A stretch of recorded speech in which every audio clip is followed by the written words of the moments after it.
Je ne sais pas si le bois de chauffage est un sujet tabou, mais au vu des commentaires que j'ai reçus, je voulais quand même apporter quelques précisions et quelques informations si ça vous intéresse.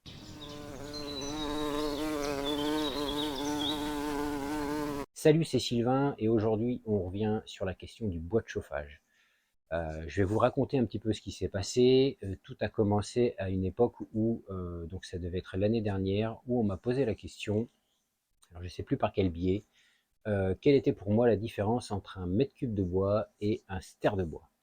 Du coup, je vous avais fait une petite vidéo, je vous mets le lien en haut, où je vais vous partager mon avis de ce qu'était un mètre cube de bois et un stère de bois. Je ne vous refais pas l'explication ici, allez voir la vidéo. Suite à cette vidéo, j'ai eu pas mal de commentaires qui étaient d'accord ou pas d'accord. Donc tu peux être d'accord avec moi ou pas d'accord, ça ce n'est pas un problème. En fait, le problème était dans la façon de le dire. Les gens pas d'accord étaient très très virulents. Et du coup, je voulais apporter une petite précision sur ce qui est légal aujourd'hui et depuis un certain temps de faire. Donc je vous avais fait une deuxième vidéo qui parlait de l'illégalité du stère de bois, l'unité de mesure. Je vous mets la vignette et encore une fois, je vous mets le lien là. Sous cette vidéo, j'ai eu de nombreux commentaires de gens qui étaient bon, d'accord ou pas, peu importe, je ne partageais pas un avis, je partageais simplement un texte de loi qui a été rédigé en 1975 et qui, a priori, est toujours d'actualité. Euh, Simplement, je passais l'information qui te dit que théoriquement, tu ne devrais acheter que des mètres cubes de bois et non des stères de bois ou même encore des cordes de bois. C'était exclusivement basé là-dessus. Je te partageais ce texte de loi. Après, tu fais comme tu veux. Si tu veux acheter encore des stères de bois, c'est pas un problème pour moi. Tu fais ce que tu veux. Si tu veux acheter des cordes pour spécifier un volume de bois de chauffage, tu achètes des cordes. Si tu veux acheter des mètres cubes de bois, tu achètes des mètres cubes de bois. Ça, c'est pas mon problème.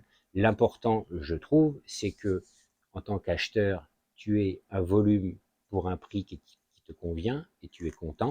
Et en tant que vendeur, que tu vendes un volume à un prix qui te convient également et que tu es content. Comme ça, tout le monde est content. Donc sous cette vidéo, j'ai eu des commentaires dans tous les sens, des gens très virulents, de nombreuses insultes. Quand je me suis rendu, tu sais, sur YouTube, qui te modère certains commentaires et qui te les met dans une section. En fait, cette section, j'y vais que très rarement. Et puis, pas plus tard qu'hier, d'où le fait que je tourne cette vidéo aujourd'hui, j'ai été voir dans cette section. Et alors là, heureusement que YouTube censure tout ça parce que je crois que je me suis fait traiter de tous les noms dans ces commentaires-là. Donc, du coup, ces commentaires, je les ai supprimés, j'ai bloqué les gens. Je ne veux pas m'embêter avec des personnes toxiques. Je veux dire, tu peux être, encore une fois, en désaccord avec cette loi et tu peux me dire, moi, je suis en désaccord avec cette loi et tel est ton choix et tu fais le choix que tu veux et tu as la pensée que tu veux. C'est pas un problème, pour moi en tout cas, et je ne suis pas l'auteur de ce décret ou de cette loi qui a été écrit en 75. En 75, j'étais pas né, donc j'y suis pour rien, je ne te passais que l'information. Voilà.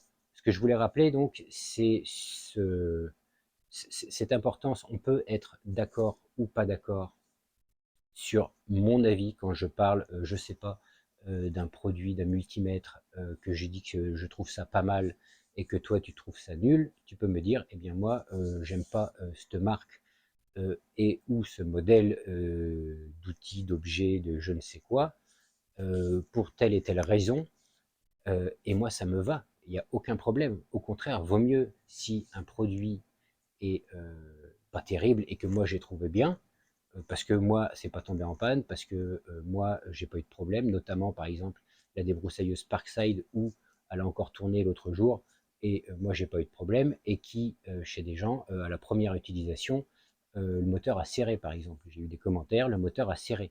Donc tu peux me dire, ben moi je trouve ça nul, je trouve ce produit pas intéressant parce que pour moi il est tombé en panne très rapidement, alors que moi pas.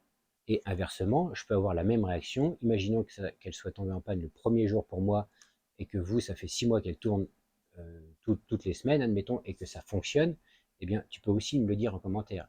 Ce que je veux dire, c'est qu'on peut partager des avis de manière intelligente et non dans l'insulte, non dans le tout en majuscule, en mode je crie et je te crie dessus.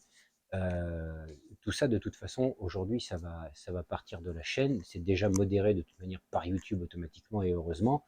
Mais et dès l'instant qu'on va me dire c'est nul et sans me donner un argumentaire, le c'est nul, il n'a aucun poids. Donc je ne vais plus conserver ces commentaires-là parce qu'ils n'apportent rien ni à moi ni à ceux qui les lisent. Donc ces commentaires sont inintéressants et inutiles aujourd'hui.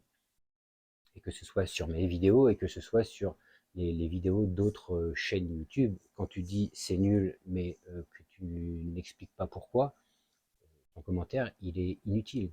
Tu vois. Alors même si tu trouves mes vidéos inutiles, tu peux très bien me dire je trouve ta vidéo inutile pour telle et telle raison. Ce n'est pas un problème. L'autre jour, on m'a fait une remarque. J'ai remercié cette personne parce que je trouvais la remarque pertinente à propos de la façon dont je faisais mes vidéos. Et aujourd'hui, j'essaye de modifier la chose qui posait problème à cette personne parce que je me dis peut-être que eh bien, ça pose problème à d'autres, mais que d'autres ne me le disent pas. Donc voilà, on évolue comme ça. Je ne suis rien de plus qu'un être humain, donc je n'ai aucune prétention de tout connaître. Et pour en revenir au bois de chauffage, je ne vous faisais que relater encore une fois un texte de loi. Si vous voulez aller plus loin dans la gestion des arbres, l'abattage, l'élagage, etc., et la plantation d'arbres, si vous voulez, on peut faire une vidéo sur les lois napoléoniennes qui, a priori, n'ont pas été modifiées depuis. Et je pense qu'aujourd'hui, vous seriez, si vous ne les connaissez pas, un petit peu interloqué par rapport à ces lois, même si ce sont des arbres qui sont sur votre propriété. En théorie, on peut ne pas faire ce que l'on veut au sujet d'un arbre, même chez soi, par rapport à ces textes de loi. Voilà, je ne rentrerai pas plus dans les détails. Et puis de toute façon, j'ai pas envie de vous faire vraiment une vidéo sur les textes de loi qui datent de Napoléon.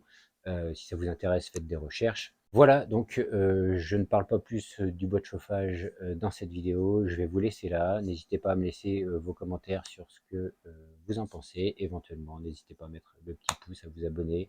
Moi, je vous dis à la prochaine sur un autre sujet. Salut!